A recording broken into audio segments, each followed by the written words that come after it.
We have no current plans to make revenue. We have no idea how we may one day generate revenue. We have made a soft promise to investors that once we've built this sort of generally intelligent system, basically we will ask it to figure out a way to generate an investment return for you. June 2026 tech industry में कुछ ऐसा होता है जो history में कभी नहीं हुआ। एप्पल, जिसके प्रोडक्ट ऑलरेडी हाई प्राइसिंग पर लॉन्च होते हैं, वो अचानक से अपने प्रोडक्ट के प्राइसेस को बढ़ा देता है।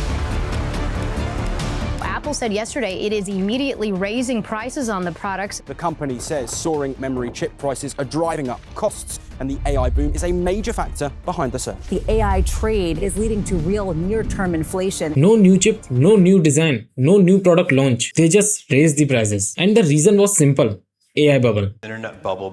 There will be a bubble. We are in an AI bubble. Bubble. But सिर्फ यही नहीं, माइकल बरी जिन्होंने 2008 के क्रैश को प्रेडिक्ट किया था, और रे डेलियो जो कि जाने माने इन्वेस्टर हैं यूएसए के, दे ऑल आर स्कैर्ड, क्योंकि जो साइंस उन्होंने .com के क्रैश और 2000 के क्रैश के दौरान देखे थे, वही साइंस उन्हें अब दिखने लगे हैं। अब ये एआई बबल क्या है और क्यों दुनिया भर के इन्वेस्टर $1.8 ट्रिलियन का इस पर बैट कर रहे हैं, और अगर ये बबल फटता है तो एक नॉर्मल इंसान की लाइफ में इसका क्या इंपैक्ट होगा, we will see in this video.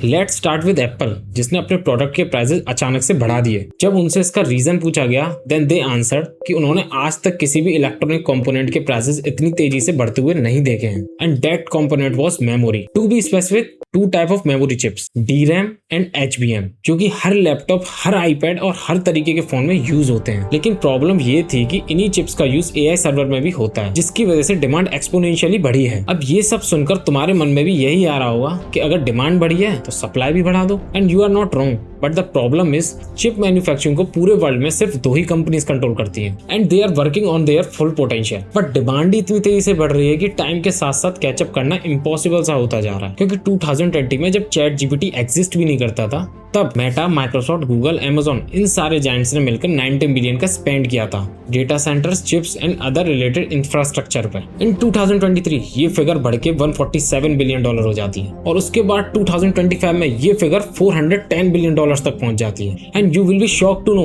2026 के एंड तक ऐसा एस्टिमेट किया जा रहा है कि $725 बिलियन तक पहुंच जाएगी। यानी पिछले 6 सालों में 8 टाइम्स का increment. I repeat, not 80%, 8 times. That's why supply demand के साथ कैचअप ही नहीं कर पा रही। टू पुट इन पर्सपेक्टिव, ये पैसा स्विट्जरलैंड एंड पोलैंड जैसी कंट्रीज की GDP से भी ज्यादा है, और ये 4 कंपनीज ये पैसा सिर्फ 1 साल में उड़ा रही हैं, just to build data centers to increase AI computing power, जिसके लिए ये सारे टेक जायंट्स अपनी अर्निंग का 94% सिर्फ डेटा सेंटर्स क्रिएट करने में ही खर्च कर रहे हैं। बाकी का 6% डिविडेंड्स, पेबैक्स, रिसर्च एंड सैलरी जैसी चीजों में खर्च कर रहे हैं। अब ऐसा नहीं है वो ये सारी चीज इंटेंशनली कर रहे हैं, बल्कि उनके पास कोई चॉइस ही नहीं है, क्योंकि इस AI रेस में बने रहने के लिए उन्हें चाहिए डेटा सेंटर्स। और फॉर योर नॉलेज, एक डेटा सेंटर की कॉस्ट आती है $10 to $25 बिलियन, और खर्चा सिर्फ इसे बनाने तक ही सीमित नहीं है। इन डेटा सेंटर्स को रन करने के लिए 10 गीगावाट ऑफ इलेक्ट्रिसिटी लगती है, जो कि 26 मिलियन घरों को पावर कर सकती है। सो क्वेश्चन ये नहीं है कि इन डेटा सेंटर्स को रन करने में और बनाने में पैसा लग कितना रहा है, ऑब्वियसली बहुत ज्यादा लग रहा है, बट द क्वेश्चन इज आखिर ये पैसा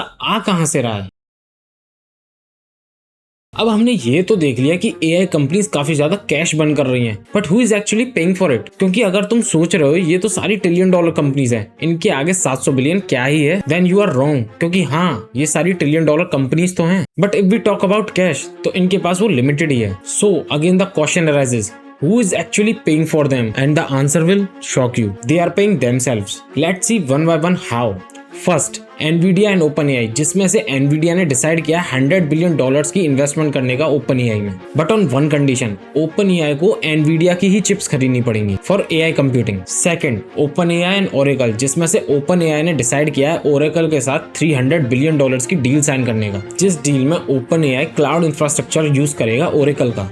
इन रिटर्न Oracle अपनी AI मार्केट में प्रेजेंस बढ़ाएगा। थर्ड, एनवीडिया एंड CoreWeave, जिसमें से एनवीडिया ने $6.3 बिलियन पे करे हैं CoreWeave को फॉर क्लाउड सर्विसेज। और क्योंकि एनवीडिया खुद 7% ओन करता है शेयर्स CoreWeave में, तो वो एक तरीके से खुद को ही पे कर रहा है। फोर्थ, OpenAI एंड CoreWeave, जिसमें से OpenAI $224 बिलियन पे कर रहा है CoreWeave को फॉर क्लाउड कंप्यूटिंग। और क्लाउड कंप्यूटिंग के लिए यूज होते हैं डेटा सेंटर्स, और CoreWeave के डेटा सेंटर्स में यूज होती है एनवीडिया की ही चिप्स। तो एक तरीके से OpenAI CoreWeave को पे कर रहा है और CoreWeave एनवीडिया को पे कर रहा है। तो ये तीनों आपस में इंटरलिंक हो गए। पांचवा है Oracle एंड एनवीडिया, जिसमें कि Oracle बिलियंस ऑफ डॉलर्स खर्च कर रहा है एनवीडिया की चिप्स के ऊपर to increase their cloud computing, जो कि एसेंशियली हेल्प करेगा OpenAI को। और इसी तरीके से ये एक वेब बन चुका है जिसमें कि हर बायर हर सेलर को ही पे कर रहा है। And that's how by every passing day this web becoming more and more complex. और ये सारी डील्स कोई कॉन्स्पिरेसी नहीं है, ये सारी डील्स पब्लिकली अनाउंस्ड है। अब ये सब देखने के बाद इस लूप के तुम्हें सारे मेन प्लेयर्स तो दिख ही गए होंगे, जो कि है OpenAI एंड एनवीडिया। बट तुम्हें ये नहीं पता है कि aside from Nvidia which is profitable, OpenAI का एक्चुअल एनुअल रेवेन्यू है $12 to $25 बिलियन। बट उन्होंने कमिटमेंट्स कर रखी है $300 बिलियन की। और ये सिर्फ OpenAI नहीं, हर मेजर AI प्लेयर फेस कर रहा है। So recently JP Morgan and Sequoia Capital ने एक रिपोर्ट निकाली to justify this spending of AI agents. और रिपोर्ट ने सारे के सारे इन्वेस्टर्स को शॉक कर दिया, क्योंकि अकॉर्डिंग टू दिस रिपोर्ट जितना सारे के सारे AI प्लेयर्स मिलकर स्पेंड कर रहे हैं एनुअली, यानी $725 बिलियन, उस पर अकॉर्डिंग टू स्टैंडर्ड्स अगर एक्सपेक्ट किया जाए 10% रिटर्न का, तो AI इंडस्ट्री को $650 बिलियन का रेवेन्यू जनरेट करना होगा एवरी ईयर। लेकिन एक्चुअली में ये इंडस्ट्री कितना रेवेन्यू जनरेट कर रही है, ये सुनोगे तो तुम हंस दोगे। OpenAI $25 billion revenue, losing $14 billion per year. Anthropic $26 billion revenue, losing $3 billion per year. Gemini and other players $25 billion revenue because of Google backing. यानी एक तो रेवेन्यू है $75 बिलियन का, उसके ऊपर लॉस है $70 बिलियन का, यानी प्रॉफिट का नामो निशान तक नहीं है दूर दूर तक। और ये इतना बड़ा गैप है, अगर तुम इसको एक स्केल पर रखोगे तो $75 बिलियन कुछ इतने होंगे एंड $650 बिलियन कुछ इतने। और इस सब को मैं अगर सिंपल शब्दों में बताऊं तो AI इंडस्ट्री को $1 कमाने के लिए $9 से $10 की स्पेंडिंग करनी पड़ रही है। और ये सब सुन के तुम्हारे मन में बहुत सारी बातें आ रही होंगी, जैसे कि AI के यूजर्स बढ़ेंगे तो AI के बिजनेसेस बढ़ेंगे, जिससे AI आज नहीं तो कल प्रॉफिटेबल हो ही जाएगा। सो लेट्स सी, इसको भी चेक कर लेते हैं। मैकेंजी की रिपोर्ट के अकॉर्डिंग जितने भी एंटरप्रेन्योर्स AI को अपने बिजनेसेस में डिप्लॉय करते हैं, उनमें से 73% अपने ROI टारगेट को अचीव ही नहीं कर पाते। और यही सेम चीज बोस्टन कंसल्टिंग ग्रुप और MIT ने अपनी रिपोर्ट्स में बताई है, that only 7 to 5% are successfully get ROI on AI integration in their businesses. अब AI रेस में कीप अप करने के लिए कितना ज्यादा पैसा चाहिए ये हमने देख लिया। वो पैसा, टू बी स्पेसिफिक, पैसे का इल्यूजन कैसे क्रिएट किया जा रहा है ये भी देख लिया। और इतना पैसा बर्न करने के बावजूद AI कंपनीज कैसे लॉसेस में चल रही है ये भी हमने देख लिया। But then the question arises, how are they still sustaining? And the answer to that question is massive layoffs. There will come a point where no job is needed. You can have a job if you want to have a job for sort of personal satisfaction, but the AI will be able to do everything. क्योंकि 2025 से 2026 तक 1 लाख से भी ज्यादा लोगों को उनकी नौकरी से निकाला जा चुका है because of AI, just to increase efficiency using AI। In fact US की कुछ कंपनीज ने तो अपने वर्क फोर्स के 40% तक एम्प्लॉय निकाल दिए हैं। और सिर्फ छोटी कंपनी नहीं, ओरेकल जैसी मैसिव कंपनी भी ले ऑफ से पीछे नहीं हट रही है। और क्योंकि ये बोला जा रहा था कि AI को अपने बिजनेस में डिप्लॉय करने से एफिशिएंसी बढ़ेगी और ले ऑफ करने से प्रॉफिट बढ़ेंगे, तो वॉल स्ट्रीट इसे पॉजिटिव साइन लेके चल रहा था। यानी जो भी कंपनी ले ऑफ कर रही थी उसके शेयर प्राइसेस कम होने की जगह बढ़ रहे थे। Businesses that are coming out in their earnings with clear evidence of how they used AI in the last quarter and how their metrics, either growth metrics or efficiency metrics, are different from the peer group because of using AI, are being rewarded. And the companies that are not doing so are being punished. Their stock price is being decimated at Wall Street. But now those companies are regretting it, क्योंकि AI deploy करके और layoffs करके company का खर्चा कम होने की जगह बढ़ गया है। Confused, right? Let me explain. There is a company named as Klarna, जो कि बाय नाउ पे लेटर वाले मॉडल पे काम करती है। दे फायर्ड 700 कस्टमर सपोर्ट एम्प्लॉयज, जो कि उनकी टोटल वर्कफोर्स का 10% था। आफ्टर दैट उन्होंने काफी ज्यादा प्राउड के साथ अपने बिजनेस में open AI powered chatbot deploy कर दिए फॉर कस्टमर सपोर्ट। और ये कंपनी यहीं तक नहीं रुकी, धीरे धीरे उन्होंने 4000 से भी ज्यादा एम्प्लॉय फायर कर दिए, जिससे उनके एम्प्लॉय का नंबर 7400 से 3000 तक पहुंच गया, all because of AI automation. But after some months they realize उनका कस्टमर सेटिस्फेक्शन 22% से घट गया है, जिसकी वजह से उनका रेगुलर कस्टमर का नंबर भी गिरता जा रहा है। And the reason was simple, AI.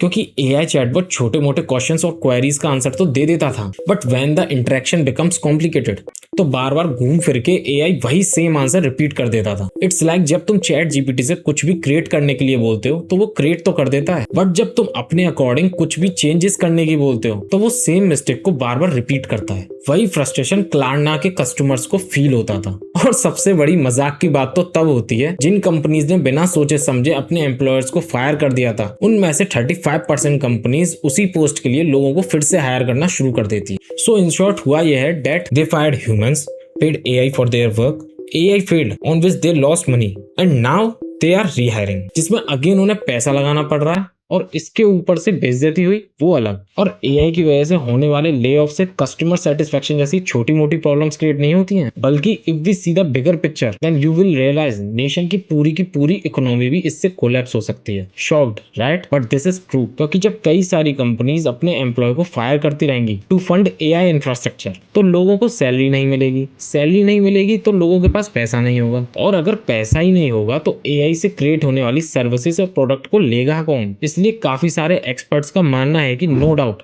AI में डेवलपमेंट होनी चाहिए, बट इतनी तेजी से नहीं कि लोग उसे अडॉप्ट ही ना कर पाए, क्योंकि this is not a first time, पहले भी ऐसा हो चुका है। अब तुम हाउसिंग बबल ले लो या फिर .com बबल ले लो, हर बबल एग्जैक्टली 4 स्टेप की साइकिल को रिपीट करता है। First, high return attract capital, second, capital floods in, third, over capacity collapse, and fourth, mass bankruptcy. And according to some market analyst यही 4 स्टेप्स एआई बबल फॉलो कर रहा है, जिसमें से कि वो अभी सेकंड स्टेप पे है। आई मीन तुम खुद ही बताओ .com बबल के दौरान क्या हुआ था? Telecom and optic fibre industry में बहुत बड़ा बूम देखने को मिला था, एंड इसका रीजन क्या था? हाइप। क्योंकि 1996 में यूएसए में ये हाइप बनी हुई थी कि इंटरनेट मार्केट हर 3 महीने में डबल होगा, इसलिए सारी टेलीकॉम कंपनीज ने मिलकर 500 बिलियन स्पेंड कर दिए फाइबर ऑप्टिक केबल्स बिछाने में और इंफ्रास्ट्रक्चर तैयार करने में। Literally companies with zero profit billions of dollar की वैल्यूएशन को टच करने लगी थी, like global crossing and Corvis. But after some time reality hits, क्योंकि इंटरनेट ट्रैफिक ग्रो तो हुआ लेकिन सिर्फ 100% पर ईयर से। अब ये परसेंटेज काफी ज्यादा तो है, बट जब एक्सपेक्टेशन 1000% की हो तो 100% भी कम लगता है, क्योंकि 1000% की ग्रोथ की एक्सपेक्टेशन के चक्कर में इतनी सारी केबल्स बिछा दी गई थी कि 2002 तक सिर्फ 2.7% फाइबर केबल्स का यूज किया गया था और बाकी 97.3% ऑफ फाइबर केबल्स ऐसे ही पड़ी रही अनयूज्ड। और 2005 के आने तक 2 ट्रिलियन की मार्केट चुटकी भर में गायब हो गई। As a result global crossing जैसे जायंट्स जो कि 47 बिलियन वैल्यूएशन तक पहुंच गए थे, उनको भी बैंक्रप्सी फाइल करनी पड़ गई थी। और यही सेम पैटर्न तुम एआई में भी देख सकते हो, क्योंकि अभी जो हाइप के चक्कर में लोग पैसा लगा रहे हैं, वंस दे रियलाइज कि इससे पैसा निकालना बहुत मुश्किल है, everyone will start taking out their money, जिसकी स्टार्टिंग शायद हो भी चुकी है। David Tepper, Philippe Laffont, Daniel Loeb, ये सब पिछले 2 साल से एआई में पैसा डाले जा रहे थे, but in 2026 they have started to pull that money back. But the most important question is, अगर ये बबल बस्ट होता है then what will happen and world पे क्या असर पड़ेगा?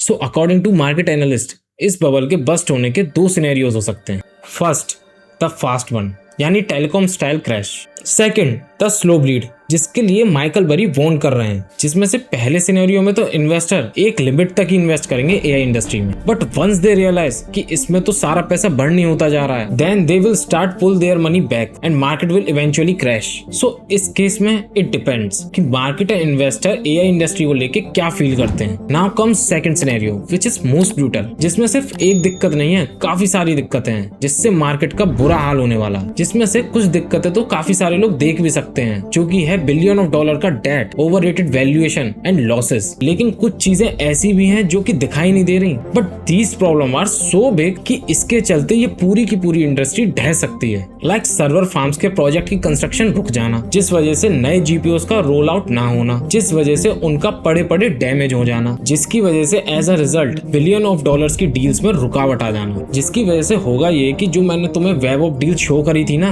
उसमें से अगर एक मेजर डील भी टूटती है तो वो पूरा का पूरा स्ट्रक्चर बिखर जाएगा and hence everything will collapse. अब ये सब कुछ सुन के तुम लोग यही सोच रहे होगे, अगर ये मार्केट कोलैप्स ही करने वाली है तो लोग अपना पैसा क्यों नहीं निकाल लेते? तो इसका सिर्फ एक आंसर है, दे आर स्टक। क्योंकि किसी को नहीं पता कि किस इन्वेस्टर के पैसे निकालने से इस मार्केट का कोलैप्स ट्रिगर होगा।